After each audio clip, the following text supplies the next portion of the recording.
must be there.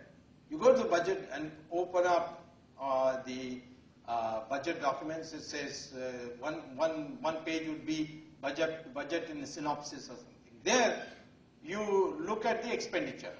It will be in lakh crores, lakhs, maybe 1.5 lakh, 2 lakh crores or something like that. You just look at the breakdown. Subsidy, that's an expenditure. Then interest payments on past loans, expenditure. Then defense, expenditure. Government salaries, expenditure. Transfer to states as grants, expenditure. Like that, you will have about 6, 7 items. You total them up, and you will find that these 5, 6 important items will add up to 98% of the revenue that you get. That is, that amount will equal 98% of your revenue. The expenditure on these would be 98% revenue. Now, tell me, which of these items I can prune? I heard somebody whisper, but not loud enough. Come on, don't be afraid. This is one of the problems with Indian students. Subsidies. You are not going to be a politician, I can tell you that. No politician in India will dare to touch subsidies. You lose the election. This is why Narasimha Rao gave you from 0% growth rate to 7% growth rate. When your average for previous 40 years, 45 years was 3%. Communists, to hide shame, said it's a Hindu rate of growth. What Hindus have got to do with it? It's a Soviet rate of growth, But anyway, 3.5. And what happened in the election? He lost it. Why did he lose it? Because the Western interests who had grown over the Soviet period, those license and quota touts, and brokers and so on, they found this deregulation is drying up their money. So they said, my God, if this man continues, we are all finished. Had no clue what is happening for them. So in fact, an intelligent politician would design his economic reforms so that some things come right away. For instance, if I were in charge, I would say, and I had told Narasimha Rao, he didn't agree with me, I said, abolish income tax. Immediately the middle class will be happy and they will all cheer and the stock market will go up and so on, and you'll only lose 4-5% of your revenue.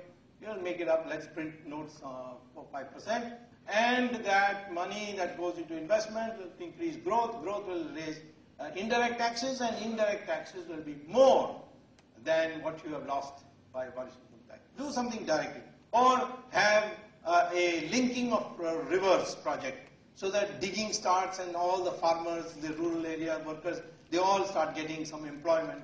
So they see something new is happening. You must always do something which is immediate results. You see, if this kind of thing you do, then people will be supportive. But if you just say, no, I'm deregulating, and then it will slowly over a period of time all filter down, obviously the rich people who have capital are going to be benefited first. So therefore, the budgetary collapse, I can't touch defense, I can't touch police. Is there anyone who would like to cut police expenditure now? After Bombay, nobody would dare. Nobody will touch defense. You can't touch interest, you have to pay, that's statutory, otherwise there will be defaulting. You can't touch subsidies because, everybody will be up in arms. You lose the election. So what can you touch? You can't touch anything. So 98% of your revenue is gone. So what do you do for investment? Borrow. From whom? Your own banks force them.